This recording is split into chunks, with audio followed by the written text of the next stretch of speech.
But then as a parent, can I follow along the tournament? Am I seeing schedules, scores? Is that kind of part of my journey as a parent? Yeah, and again, it's a partner by partner deal. What they decide to make public facing versus behind a login or a paywall, even. And when you say partner, just want to clarify, the tournament operator The decides tournament what. operator, Okay, correct. yeah. So the Yeah. tournament operator is deciding what kind of access, but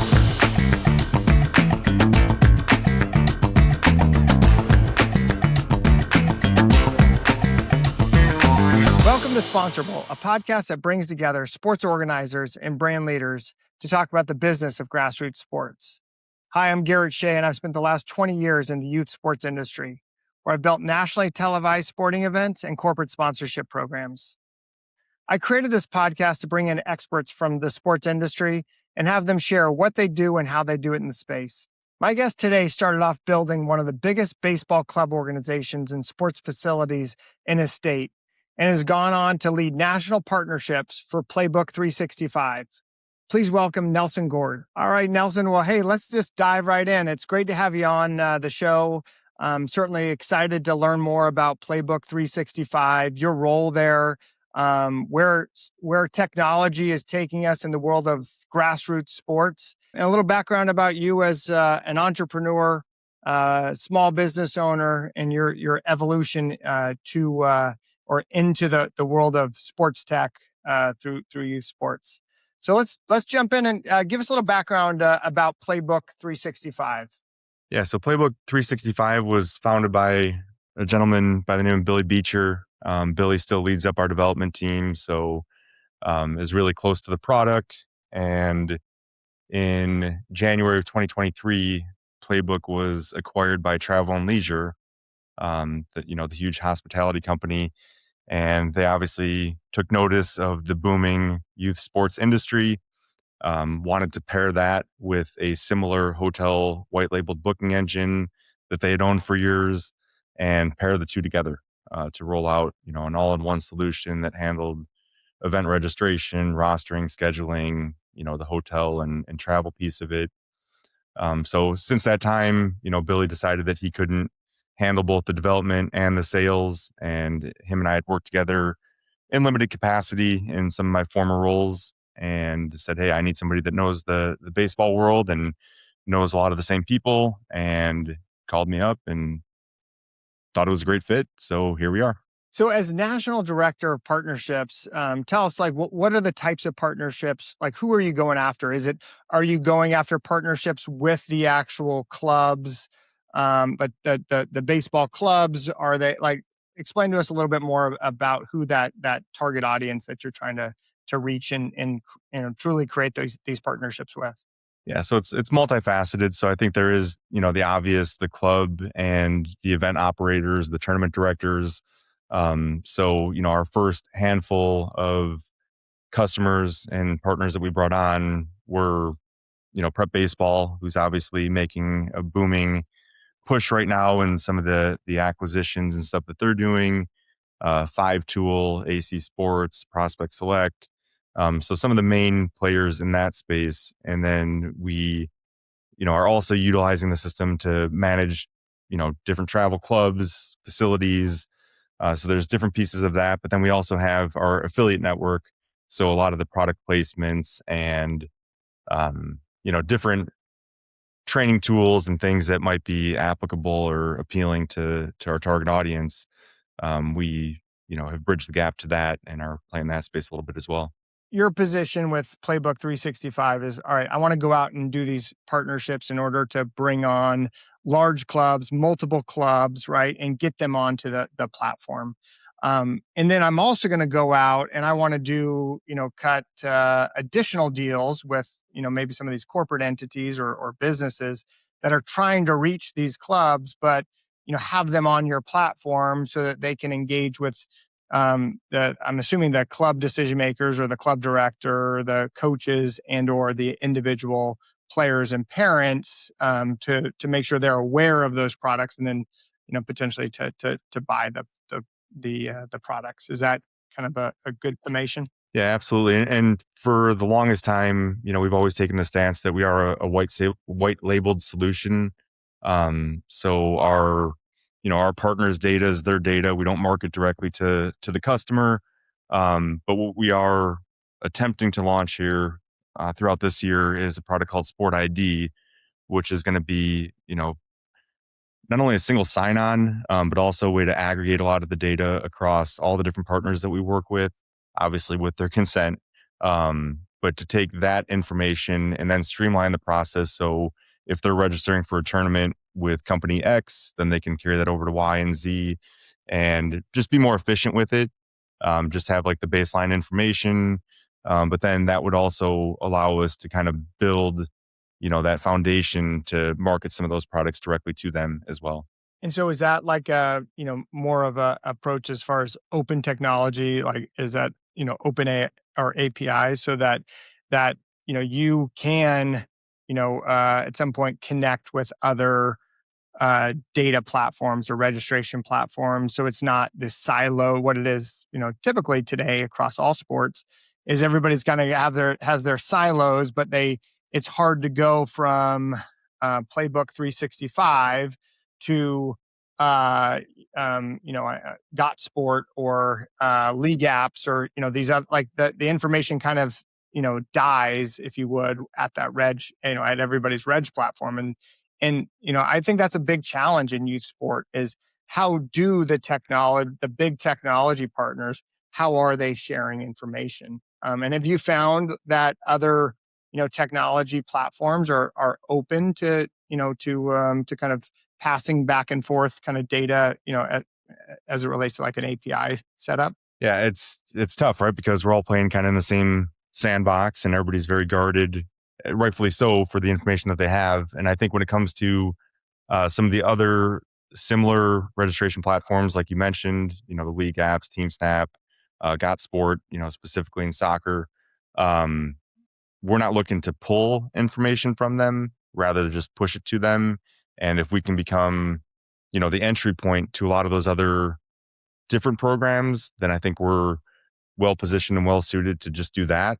We'll still have our, own internal platform pieces that people can utilize, but if whether it's a college coach or a club coach or the family, if they can start there and then make the entry point into those other platforms easier, then I think that accomplishes a lot of what the industry is missing right now. So Nelson, you clearly went through some of the great partners, but maybe shed a little bit of light on some of the other ones that have are maybe more integrated or part of Playbook 365.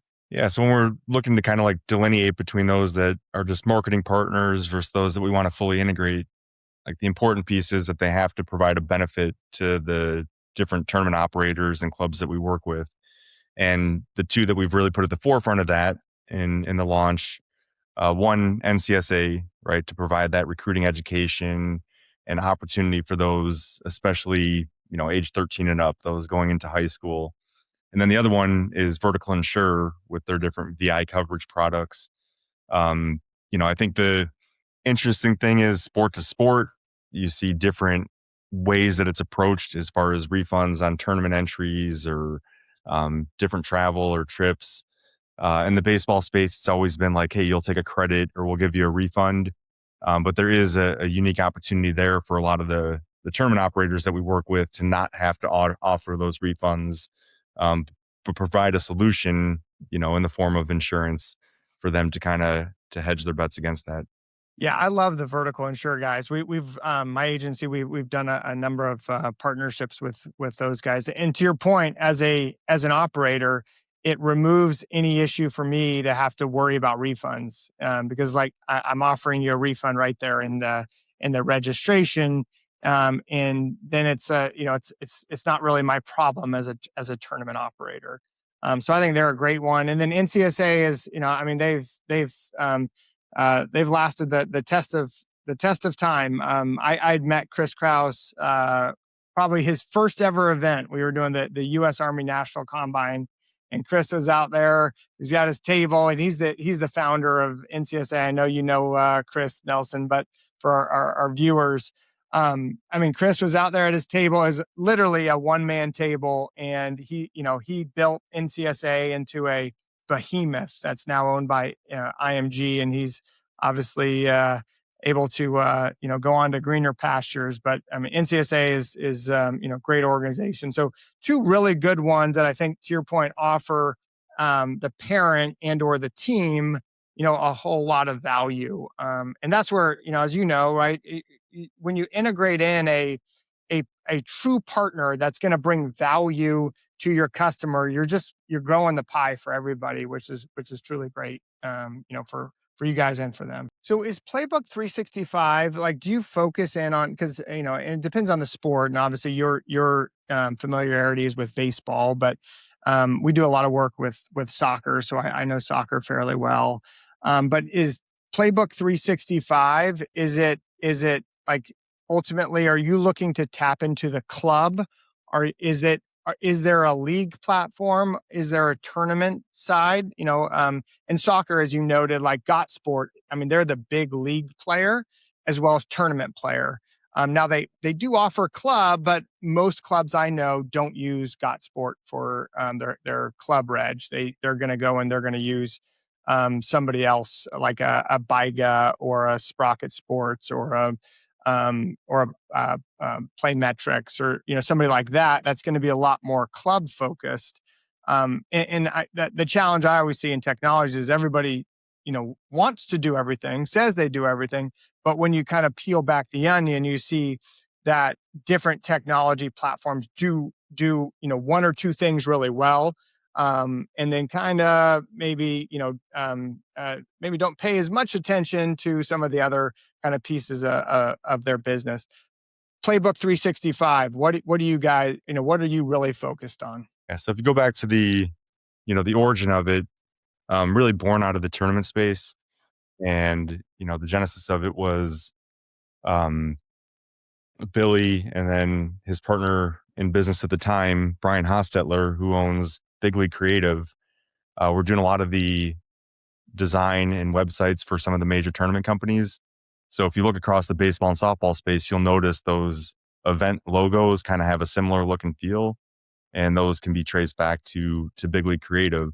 And what they found was a lot of frustration and pain points in just the registration and the scheduling parts of running the tournament, and how segmented it was and all the different tools that people had to use. Um, so actually, it coincided with the sale of Turning Machine to Sports Engine. And, for those that have used it, myself included for many years, a lot of the development work around Turning Machine kind of stopped with that acquisition. And, it's remained pretty much the same product for the past 10 years. So that was the need. And then that's when, Billy went out and started developing the Playbook software. And, initially there was a handful of customers only, and really did a lot of custom work for those individuals. And a lot of the features that you see within there now were, the brainchild of some of those major operators. It also happened to be at the time when Grand Park opened its doors, so they went from 8 fields, now they have like 28 fields just on the baseball softball side. So I think that's really where Playbook is strong suited, where a lot of other similar platforms on the tournament side are pretty static. We rolled out, I think we had 190 releases last year with 900 new features.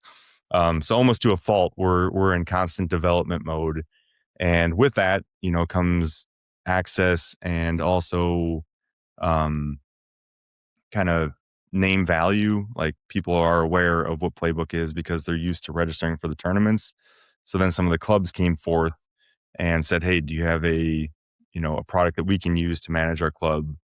And I would say we're, maybe 75%, 80% of the way there to, I think, a complete product. The one missing piece, and the reason that a lot of clubs go use some of the others that you named, were the communication tools. Just having that messaging app, having those chat features is one thing that, I just got off call this morning about, a new rollout that we're trying to do with kind of a third party plugin to accomplish that.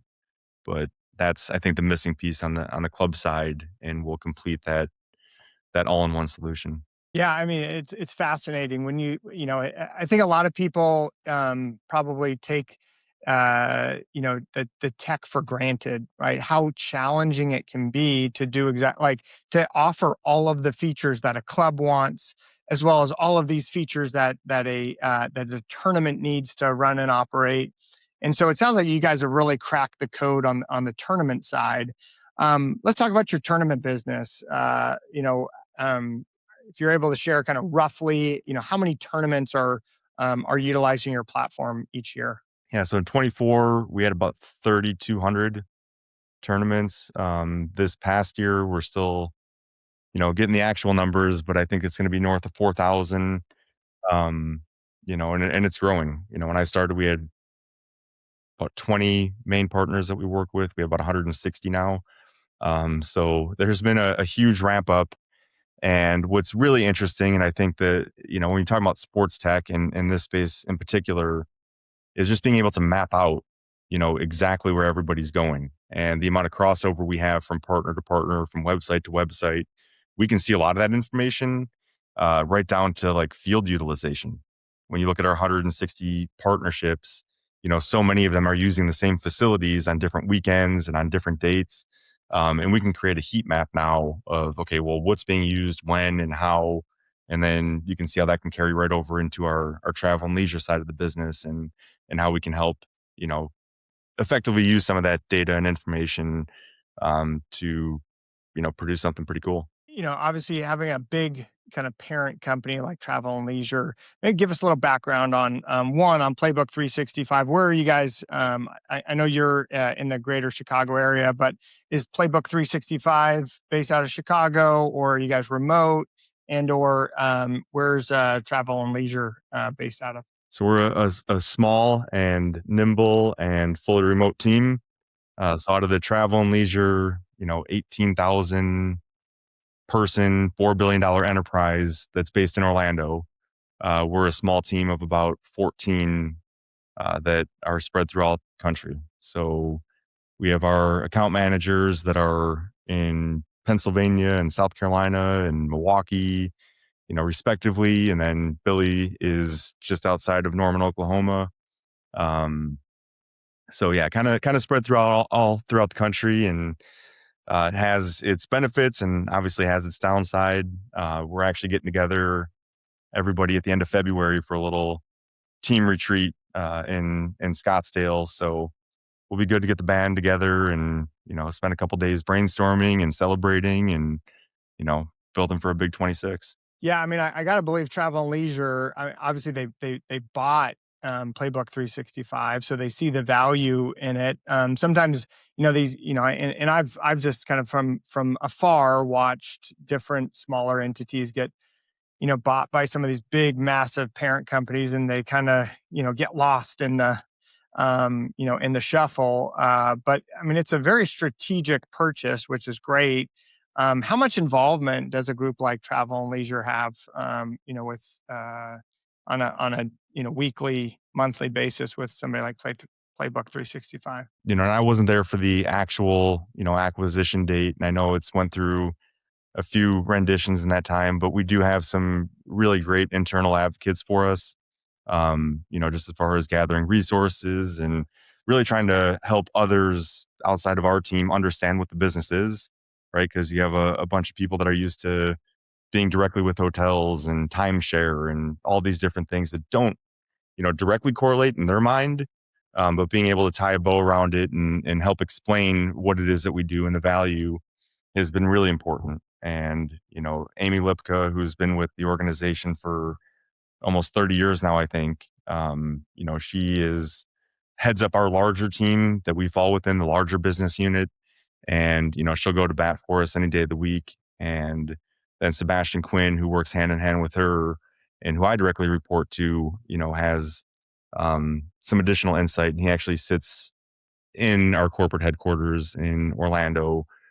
So if we can't get something, whether it's IT related or finance or legal, he's just a couple doors down from whoever he needs to speak to get us what we need. For the tournaments, right, that are on your platform, do you run does Playbook 365, do you run or own any of those tournaments? So how does it work when, like, I'm sure some of these tournaments are, stay to play. Some of them are, kind of, the Wild West. Stay wherever you want, do whatever you want. Just be here and play in the, put in your fees and play the tournament. What role, or, from Playbook 365 standpoint, how do you tie in to the housing side? Yeah. So the product that I mentioned before, um, it's went through a few different, branding exercises over the years, but originally called ARN, or Alliance Reservation Network, um, then became a product called GPS. And with the acquisition of Playbook, most recently, we've rebranded that as Staybook, to carry along that same naming convention. So you have Playbook and Staybook, both are this Playbook 365 enterprise solution. So we have, even though they sit as separate products and they're both white labeled, they the API back and forth between one another. A team goes and registers. For a lot of tournament operators, they'll have to take that registration data and send it to whoever their housing partner is. Well, ours just, shoots right over to Staybook. Any participants or anybody that's rostered gets automated emails letting them know where they have to, um, book their rooms. So a lot of those things that are time consuming, and the tournament directors, lost revenue opportunities because they can't keep up with it, are, pretty much automated for them and make it a lot easier to see where they stand and who's booked and, who still needs to. Yeah, and obviously, we're on sponsorable, and we typically talk about sponsorship, but really, the impetus of this program was to talk about revenue, and that's really how I had built my agency. Is, we are a revenue driving agency, and I was looking. There's so many different ways to build business, and I always believe that you need multiple revenue streams. So as a tournament operator, you clearly got your team registrations, but I mean, obviously, housing is a big part for tournaments, especially tournaments where you're bringing in, big groups, and how, driving them, and or being able to offer them good deals. But you're also, right, at the end of the day, as a tournament operator, I'm getting some sort of a revenue share off of that housing. So essentially, maybe just talk us through kind of how does it work from, if I'm a tournament operator, I'm signing up for Playbook 365, I'm signing up for Staybook. How is Staybook helping me find my, housing, my hotel partners in the area? Maybe walk it, as much as you feel comfortable, and can walk us through kind of, that system. Yeah, so there's a few different pieces to it. And, we have groups that use one or the other, right? I'd say about a third use both. We have a third that just use, one side or the other. Um, and, the missing piece that we actually are just introducing now is for those that aren't using anybody, but also don't do the volume or don't have the desire to manage the whole process. So, the first option and kind of the entry point is what we call our live inventory offering. So really that's just pulling up a white labeled version of like an Expedia, where you can go in and it's going to show you the lowest rates. And once you go through the process of kind of registering through the system, those different companies are going to get, some sort of commission or rebate on, those different hotels. Very easy entry point, probably the least, um, financial, like the least amount of financial growth, around that. Second piece of it is that we can introduce them to one of our current housing partners that use our white labeled version of it, because they're just in the hotel space and not in necessarily the tournament operation part of it. So we've done that with quite a few. And then the third, if the volume's there, if they want to take on that beast that is travel, then we can launch them into their own platform and they can manage it themselves. And then once they're in platform and, we hand over the keys for any of the events that they do, once you create in Playbook, what the event is, where it is, what your state of play criteria are, then it will go in and generate whatever that RFP is and then send it out to our network that's within the system. And, start getting the different hotels that you can connect with and complete those contracts. And right, it's all housing, but there's not a service for like for air travel, right? Or does Staybook allow that? It's in there, and like in our live inventory searches, there are links to, you know, flights and rental cars and all that stuff. Not the same process, and I don't think those are even commissionable at this point in time.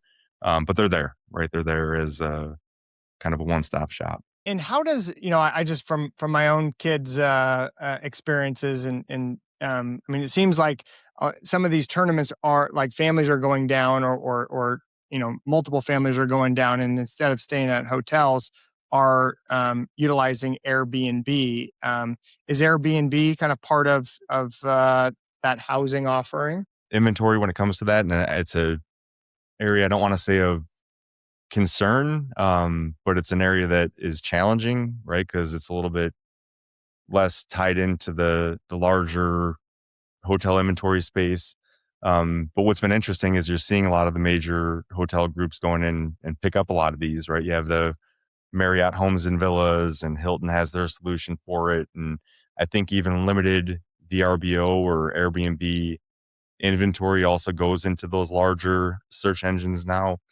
So something that people are definitely paying attention to, that they're aware of, and really for a lot of the larger groups, the hotel commissions are one thing, but just being able to have supporting data when they go back to the CVBs and the different municipalities to show that people did travel to go there is equally as valuable. And I know that on the Playbook side, that's something that, you know, our system does a pretty good job of, is that reporting to give back to those different groups to get the different grants and you know, the tax implications and breaks that come along with that.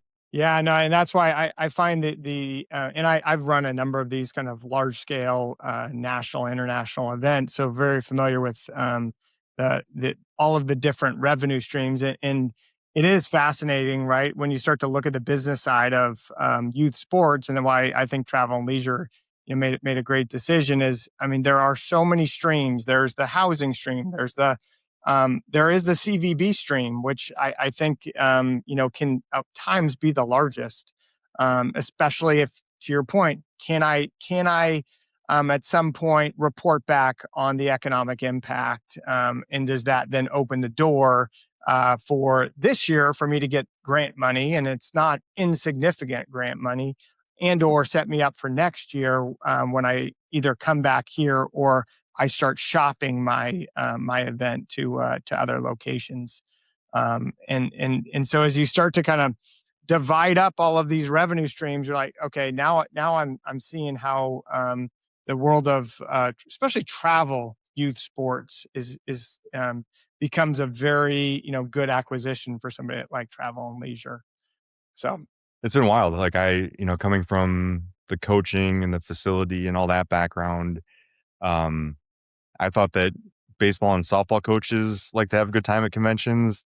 Getting into the sports tourism and being at the ETAs and the teams and the connects, that's a whole different world. And I was like, holy smokes! Calling my wife and like, hey, every one of these booths is like a mimosa bar or a Bloody Mary bar at 10 in the morning. I'm not used to that. Baseball coaches actually wait till 5 p.m. or 7 p.m. So it was eye opening, and you do see the money that's behind it, because of the economic impact in those different areas. sure, sure. Now, some of the partners that so I'll switch gears. Obviously, we've talked a little bit about, the platform, about the Staybook side or the housing side, touched on the CVB world, but let's talk about some of your or your strategic, whether they're product partners or brand partners for Playbook 365. If you're able to share like a few of who those guys are and what they're what's driven them to join or partner up with Playbook 365. Yeah, and it's a area that's still emerging.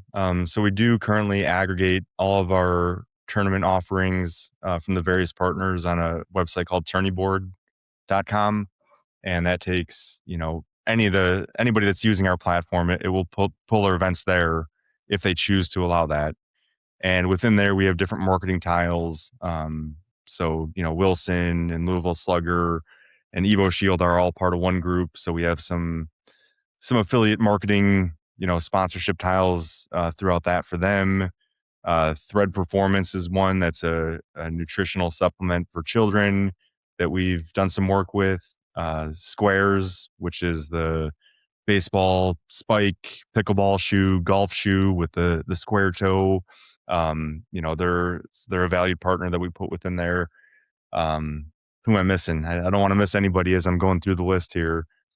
Triton Sportswear is another one that does sublimated uniforms that just actually outfitted our whole team for the ABCA convention. So it's an area that I've had some focus on, and we continue to grow that out. And I think with the introduction of our Sport ID product, we'll be able to launch more of those and be a little bit more hands on in the marketing to the different consumers to push those products. So as a consumer, right, how am I engaging outside of the registration side, which actually is probably more of the coach anyway, right? You're not, from a tournament standpoint, is it mostly the coaches that are going to go on register their teams? Yeah, and that's probably where we made a lot of headway in this space. Is that before, like, that's a huge pain in the butt for coaches, is going in there and putting their roster in, all the contact information. So we've made that part of it easier, where once a coach goes in and registers for the actual event, he can just share out a link, and then those players can roster themselves and he can simply approve it rather than have to do all the manual entry. Um, so yeah, you get both sides of it. You get the coach, you get the director, but then you also get the family going in there and creating their profile. Do you do any sort of age verification? It's a great question. So we're, currently in discussions, part of being involved or under a larger enterprise who's not familiar with the space. Our legal team, doesn't love or maybe isn't as familiar with dealing with the data of minors and age verification. So we are actively looking to outsource some of that. We have some current tournament operators that we work with that have brought in their own solutions, and we've tied it in a little bit. But as far as a larger across the board solution, we're in discussion about that, and that Sport ID product is going to be largely committed to doing that age verification piece of it. Yeah, I think that's just from a tournament experience. I think that's a critical piece that I know in soccer has figured it out. I know in historically baseball has done a pretty good job with a lot of the national entities that have really driven that.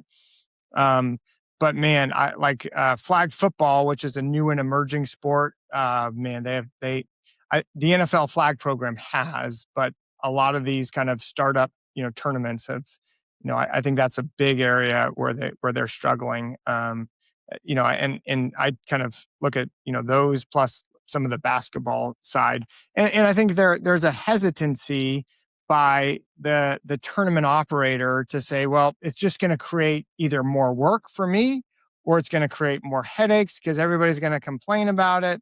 But I'll tell you, like, to show up to some of these tournaments and you're there with a 12U team and you look across and they're like, that kid was bigger than me in high school. Like there's no way he's 12U.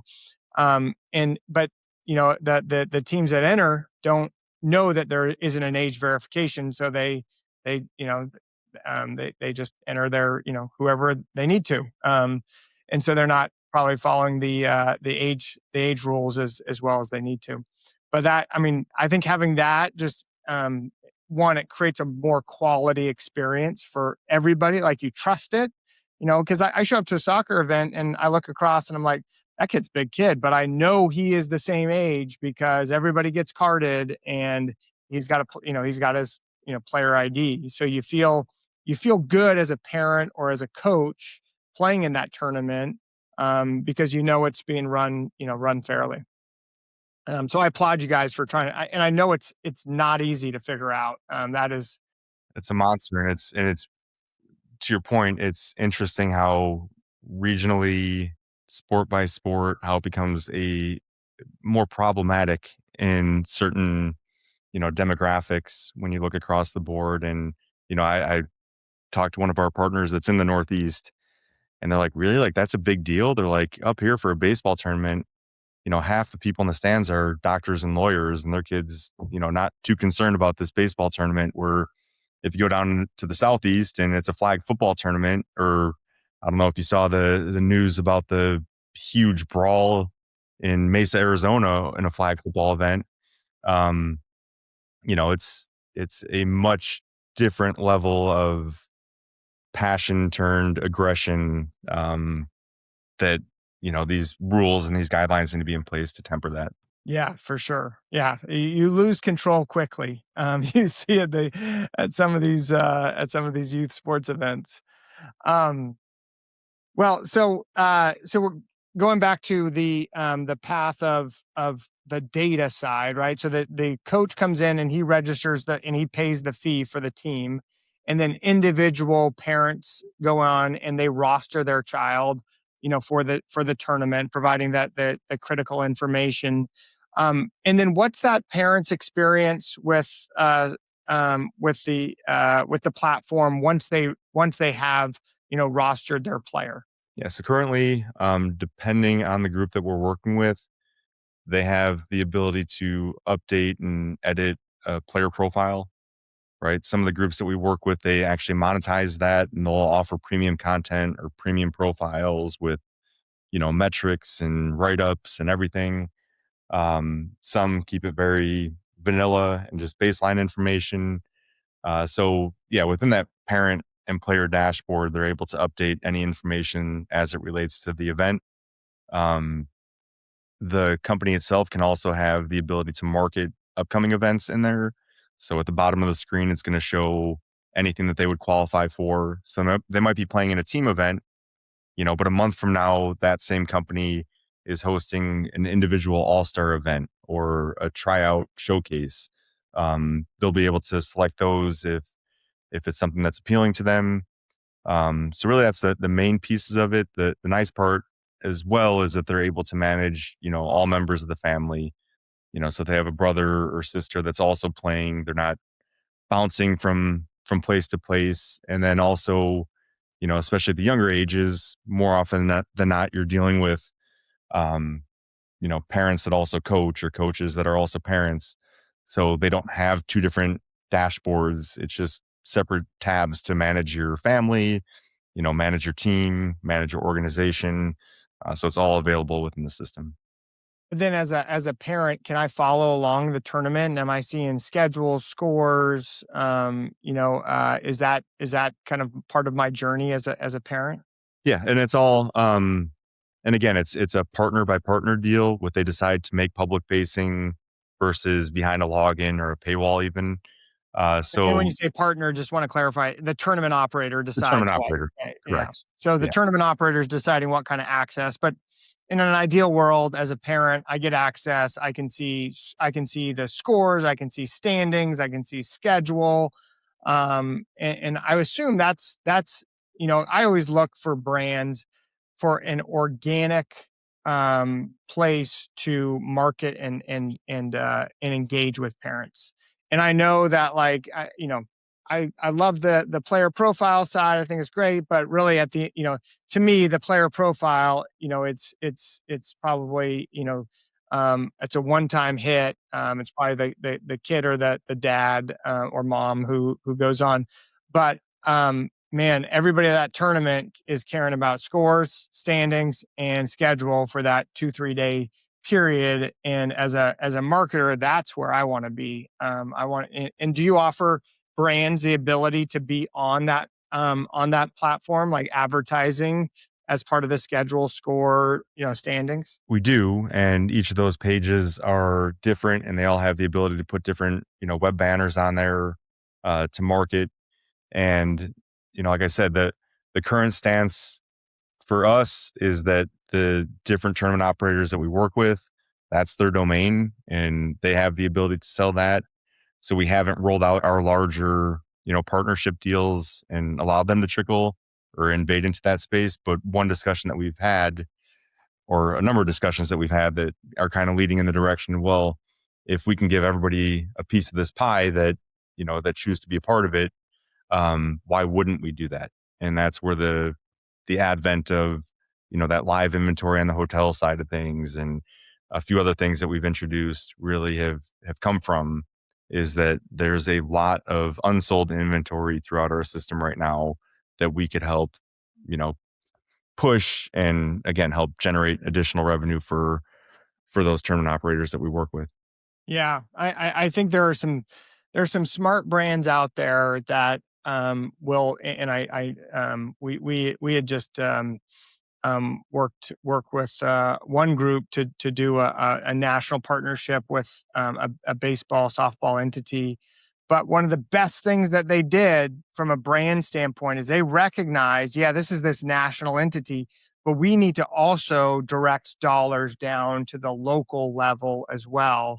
So the way that the deal got structured was there was this national, sponsorship, but then for these local clubs that activated or opted in, they then, there was an additional dollars that went directly to them.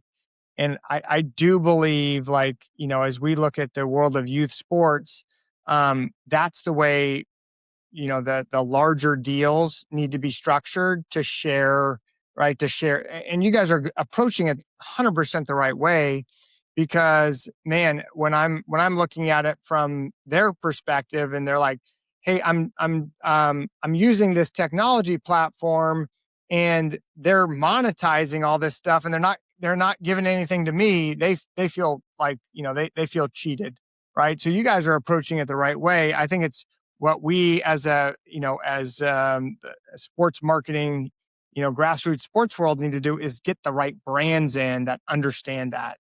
Because I'll tell you, a lot of brands just say, "Well, I'm paying the national guys. I don't need to pay the local guys." Which I think is short-sighted, because for their brand to really, to really benefit and to really show up on a local grassroots level, you got to cut that. You got to cut the operators in. Um, and once again, I just think it's hopefully it's through time, more people that understand this world will get into from a brand standpoint. And I find a lot of these brands, the ones that get it are the ones that have kids, and they're like, yeah, like now I get it. Like I've been to the tournaments, I have, I participate in the club, I get, I get, how this whole thing works. And then it's just, it's hopefully, finding 5 or 6 of these big brands that are willing to structure it that way. Because then I do think everybody grows and it's a really positive experience for all. For sure. And I think you hit the nail on the head there too with just having perspective, right? As a parent, I've gotten so much better in the past 16 years of being a parent. And, I'm a USA football coach and a USA wrestling coach, and my daughter's a USA gymnast. And I just worked a USA baseball event on Monday, so that's just the NGB part of it.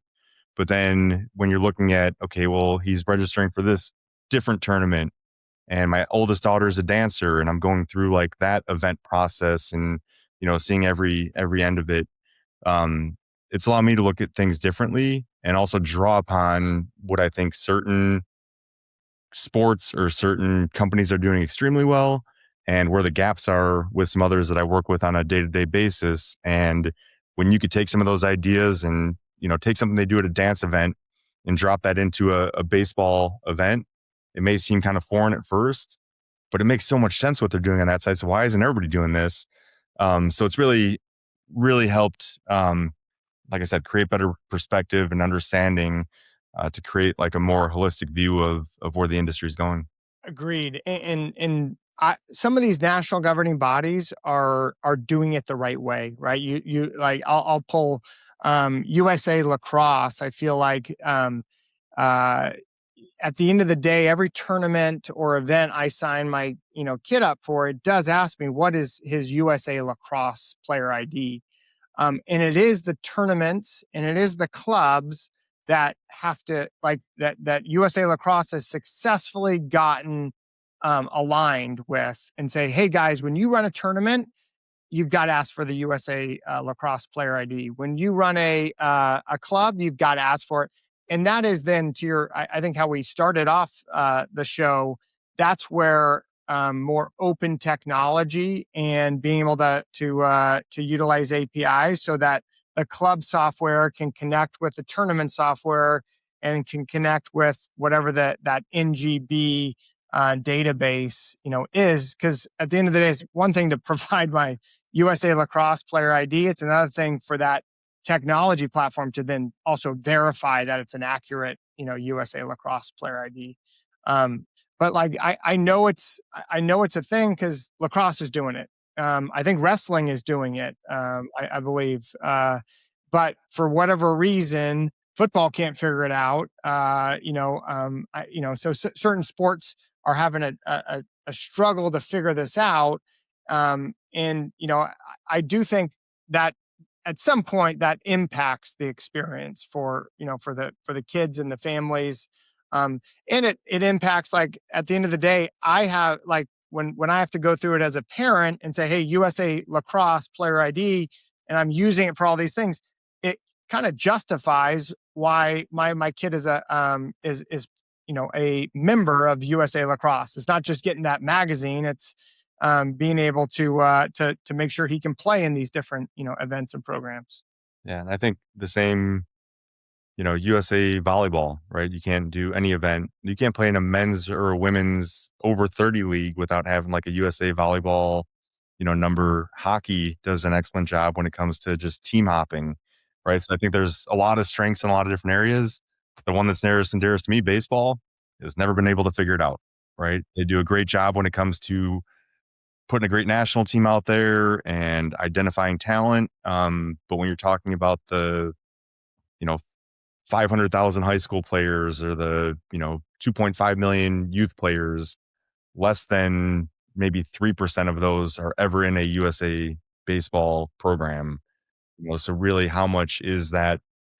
Um, how much are we really covering that and doing it the right way? And we always talk about like that 99%, right? Like a lot of times these brands are only see the 1%, but they've got to have a product and an offering that hits those 99%. And to your point, like baseball, and this is where I think for me, it pulls back into the data side. Data is such a critical piece, and the sharing of data from platform to platform has got to be the future for youth sports.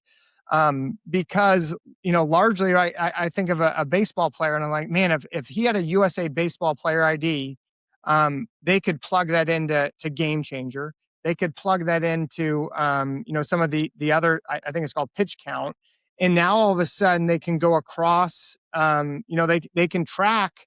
Well, how many pitches has this Yep. kid thrown? This week, With smart. Yep. right? And all of a sudden now we're data solving what is a traditional safety issue in the sport. And I got to believe that tackle football probably has similar, right? How who's monitoring the amount of contact these kids are having week in, week out.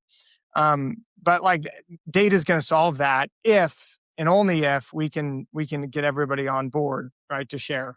That's it. um, I say all the time, who's ever humble enough and wise enough to aggregate it all wins. yeah. Like that's the interesting thing, right? It's not And I about think it's sharing it, right? Like, because I think you can be very successful while sharing your data with a League Apps or a Byga or some of these other groups who like I don't, at the end of the day, I think it just makes the overall sport experience better. And listen, I'm not in the technology space, but I, like, as a parent, as a coach, as a marketer, at the end of the day, limiting is only gonna, it's just, to me, it's just gonna, it's going to make my experience just not a good one in that sport. And at some point, I look to say, oh, hey, these guys over here in volleyball or these guys over here in lacrosse are doing a great job. It's a much better experience. It's safer. It's better. It's all of these reasons. I'm gonna start to spend my time and put my child's time in those sports. Well, Nelson, for those who are tuning in today, what or how how would they get in contact with you if they were interested in connecting with you, learning more about Playbook 365? Yeah, so you can find us at our website, playbook365.com. There's contact information there, also the ability to dig more into the different pieces of the platform and, schedule a demo of it if they are interested. Great. And are you on LinkedIn? Yep, you can find Yeah. me. It's Nelson Gord. There's not too many of me running around out there. So I think it's just linkedin.com and Nelson Gord at the end. Playbooks on LinkedIn and Instagram and all those good things that we need to dedicate more time and energy to, but we're definitely out there. Well, Nelson, one, it's been great to have you on the program. I love talking technology, youth sports. Clearly, you've come up in the space. As an owner of a facility, you built your own travel baseball program. You've worked in the space for some different entities, and now you're leading the partnership division for Playbook 365. Great to have you, one, in this sport and segment, two, on the show, and really appreciate the time. Thank you, Garrett. It's been a fun one, and keep shedding light on all these great topics and bringing all the great people into the space.